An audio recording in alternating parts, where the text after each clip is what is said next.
we understand that people make mistakes. We human, man. Right. I made a bunch of mistakes in my life, man. And God forgave me. Or I wouldn't be in this position I'm in. I'd probably be in jail. So right. We not judging you. And the difference between us, we built our podcast around the youth, the owners of tomorrow. And we don't talk at you, we talk to you. It's a difference. Mm-hmm. So we said, come on, we're gonna embrace you during the hardest times of your life. Tory Lanez, same thing.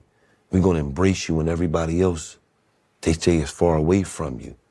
We're not gonna treat you like that because we understand that people make mistakes. Wallow made a mistake, cost him 20 years of his life, but now he's the cultural advisor at YouTube. Yep. He was the CEO at Reform. He got one of the fastest growing clothing lines in the world. So we understand that second chances is prevalent, that a lot of people, that's all they ever need is a second chance. That's all he ever needed was a second chance to show he was great. Right. That's the reason why I really appreciate Gillie and Wallow, because they come almost like, you know, the big uncle, where they're not here to judge you. They're just, you know, trying to see you shine, give you words of advice, and, you know, have a few laughs. And I can definitely see the growth, especially in Wallow. You know, Wallow kind of used to be behind the scenes, but, you know, him getting with Lil Durk and having his moment, and he had the little moment with Young Thug. He has these moments where, you know, he holds these young men accountable, and he tries to tell them the truth. And it's not because, you know, he's judging them. It's because he literally did 20 years in prison. So if anybody can sit there and look him in the soul and give him advice, you know, it's Wallow. So we don't judge, and we understand that people make mistakes, and we the platform that say you made a mistake, but we gonna give you an outlet to say, I f***ed up. Players f***ed up too. Right. I f***ed up. But don't judge me by a mistake that I made, because everybody, if you was judged by every mistake you made, come on. Yeah, we're not here. You made a mistake when you was on that camera grunt. There you go. See how that getting? See how I said, damn, Shannon looked like he in the best shape of his life, but he sound like he out of shape. He was in there grunting like a... There you go, Gillie. See? Have you had any surprises? See how good he is of a... What you want me to do, Gillie? He got right off of that. So when you... Gillie's over. I mean, that was, you know, I don't move past that. About I had a crisis team. We handled that. At least you owned up to it. Yeah, I mean, wasn't nobody believing you accidentally went on live. You got to take 6 steps. But hey, all I'm trying to say is that, think about it. I've never been on live before. So you mean the very first time that I'm on live, that's what I'm gonna put out there. All right. The very first I ain't gonna time. lie to you. See how you put a little work in, though. I ain't gonna lie to Are you surprised because you had a former NFL player on the podcast, and he revealed that his girlfriend had cheated on him with me? Did you know that prior to him coming on? No. Had you known that, would you have brought him on? Yes. Because at the end of the day, let's be for real, bro. Probably 95% of the men in the world been cheated on before. Yeah, they just don't know it. They just don't know it. Right. And if they do know it, a lot of them, they forgive the woman anyway. Right. So, you know, me, I thought it was real that he shared that story. Like, you know what I mean? Because, like, listen, man, they get out on the bad habits of the best of us. Yes. And plus, look, most guys like pretty much the same type of woman. Right. If you go back and look at athletes, football, baseball, basketball, whatever the sport is, and look at the type of woman, that's why, man, why these guys like the same woman? Why they got to, you like what you like, Right. and they're in that circle. Right. That type of woman, young woman, Right. whatever the case may be, they're around that. Right. The athletes are around that. Right. I mean, when you're in Whole Foods, you're going to get stuff that, you know, don't have non-GMO, Right. don't have pesticide. Right. It is what it is, Right. Gillie. But unless you're in that world, people outside of that world don't understand. Right.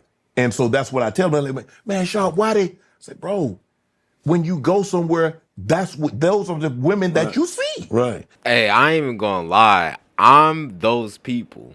I used to always say that, like, why do they always date the same girl?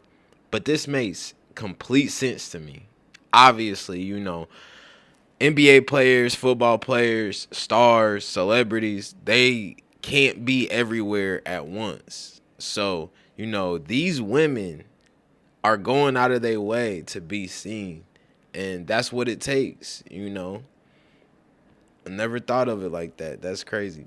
And a lot of people don't understand. Like they be like, "Oh, such and such, she messed with him, him, and him, and him." That's the only people. That's at all events that she has. That's the only world she Right. in. She don't be around too many regular.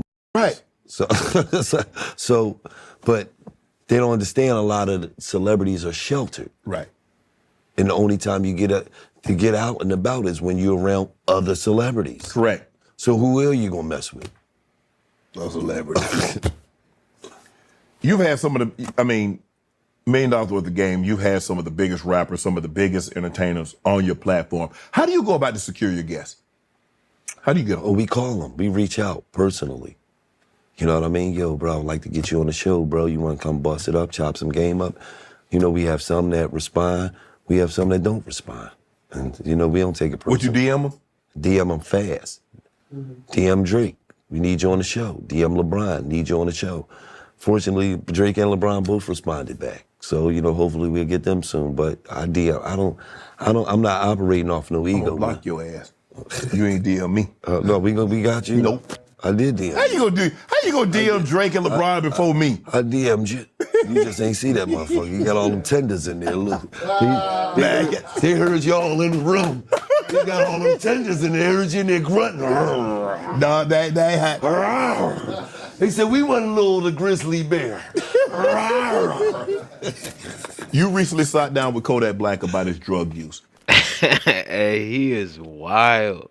He over there grunting. I'm definitely not trying to hear no Drake $1 million worth of game interview, only because I feel like Drake, me personally, I feel like Drake's not in the right place. I feel like, with this Kendrick battle and him getting done like he got done, I don't think he's mentally ready to like really, be interviewed right now. But I definitely would want to see a LeBron $1 million worth of game. I feel like that would be very, very motivational and inspirational. I feel like he has a lot, to say. And even though, he's always in the limelight and he's got his own show, it's cool to see him with different people. How difficult is it to have a conversation like that with someone you see the potential, so much ability, and you're kind of like throwing it all away? We just sat down with him, you know what I mean? And it wasn't necessarily about drug use or drug abuse. It was just necessarily about reminding them, because you gotta understand, these young men, I don't want to say kids, they kids to me because they're young enough to be my kids, but these young men who are millionaires, they living in the moment. Right. They in the moment, they don't always understand how important they are. So it just be us to remind them that, yo, you that, right? You know what you mean out here, right? Okay, you see what they did to Durk, right? You see what they did to Young Thug, right? You ain't exempt. So come on, Neff. We not trying to throw this shit away. Right. We not trying to. God, he anointed you to be one of the special ones. Out of all the that you grew up with, how many people was in your position? So come on, Neff. I ain't even gonna lie. I wouldn't even want to be a rapper no more. I feel like it's too hard. I feel like it's a big target on your back. Whether, it's people trying to rob and kill you, or it's the police trying to get a hold of you and throw you in jail. Now, I'm definitely not saying, these people are innocent and they're just, the perfect citizen. But at this point, I feel like the risk outweighs way more than the reward of being a rapper. Like, I'm pretty sure they just picked up Lil Baby. It's like, man, it's crazy. We gonna take advantage of this. We not gonna take none of this shit for granted. And that's our job, to let him know that you special, bro. Because everybody around you more than likely is a yes man. Yeah.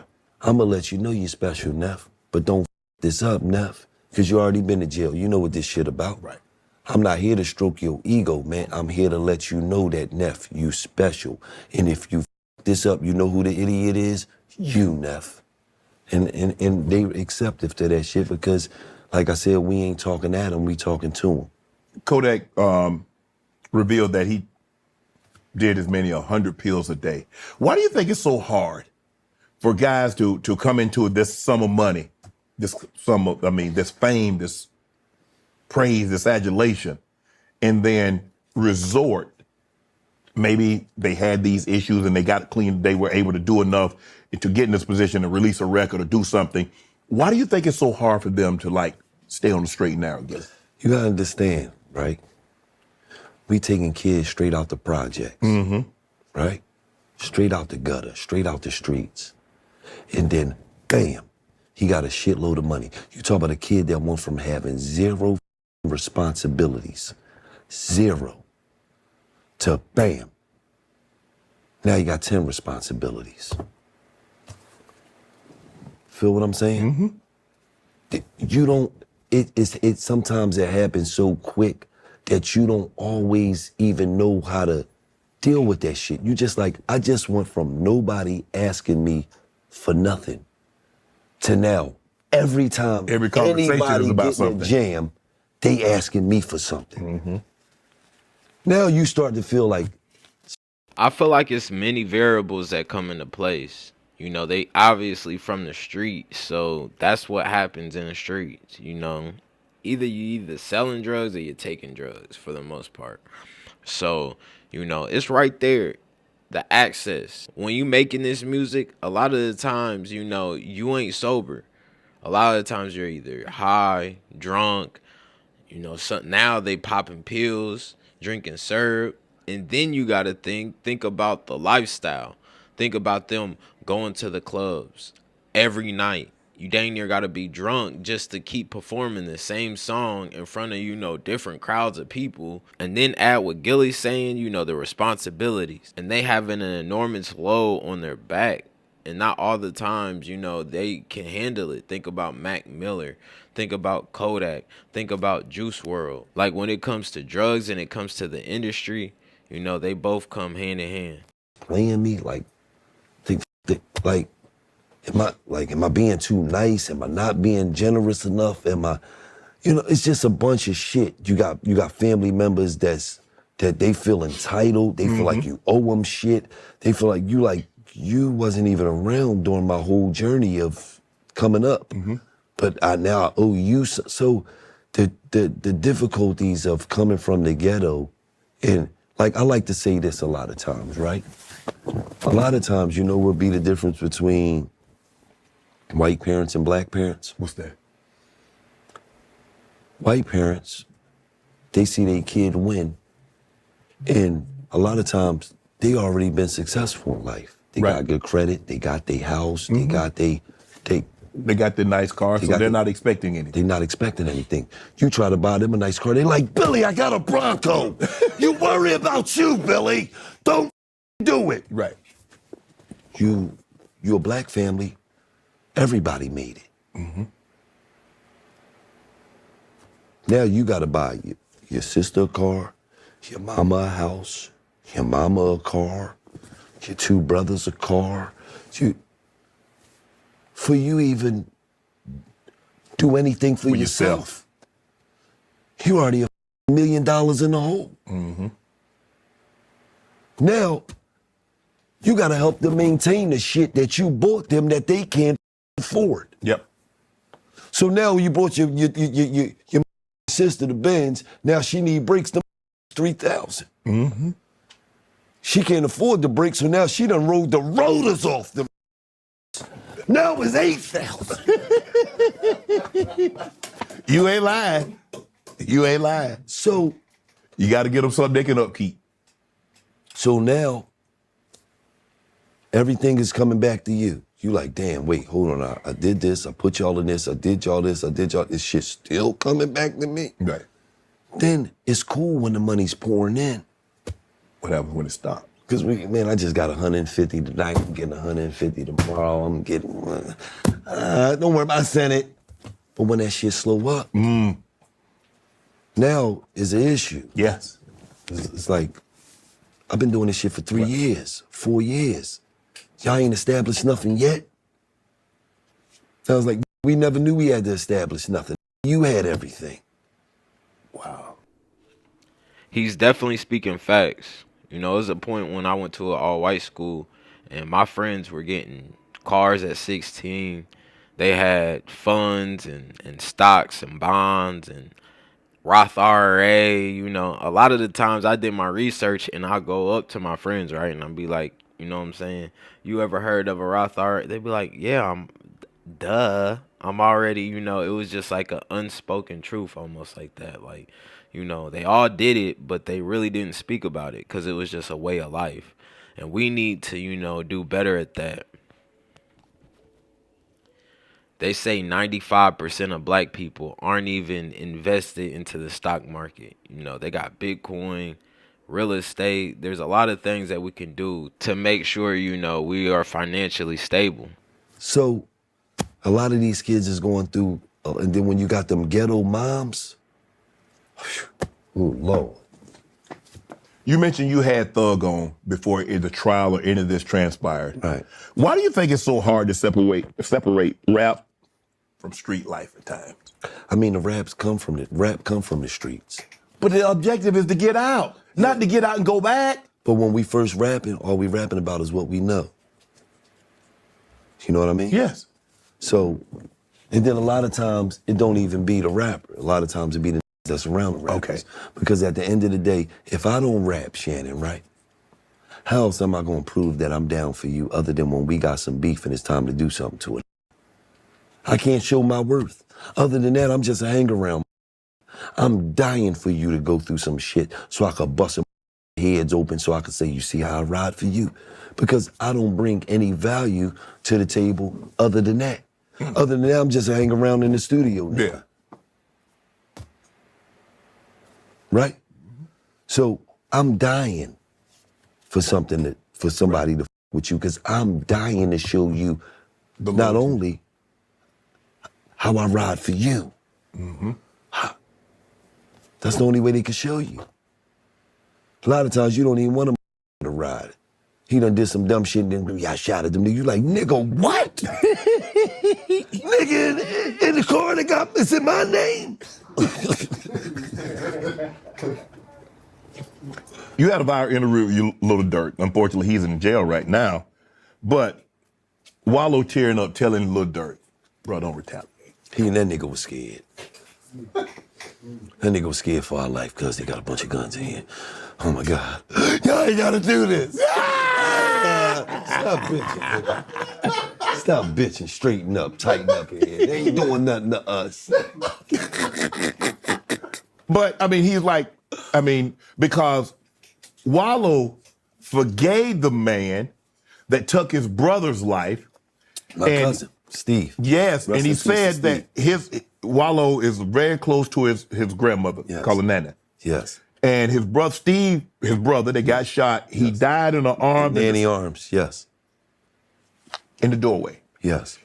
And he forgave him. He said, I had to let this pain, I had to let this burden go. Yes. He said, I had to. Yes. He had to because Steve got kids out here.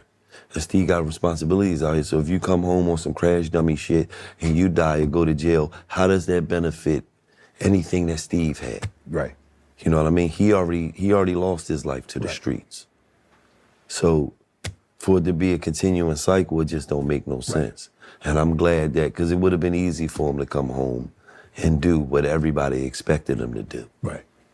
But he came home and he did what nobody expected him to do. And that's why he's being great right now.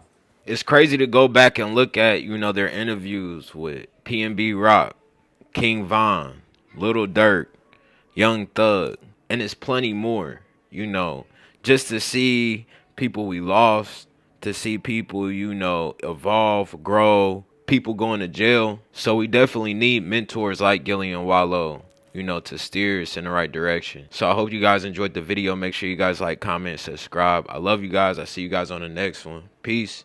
We out.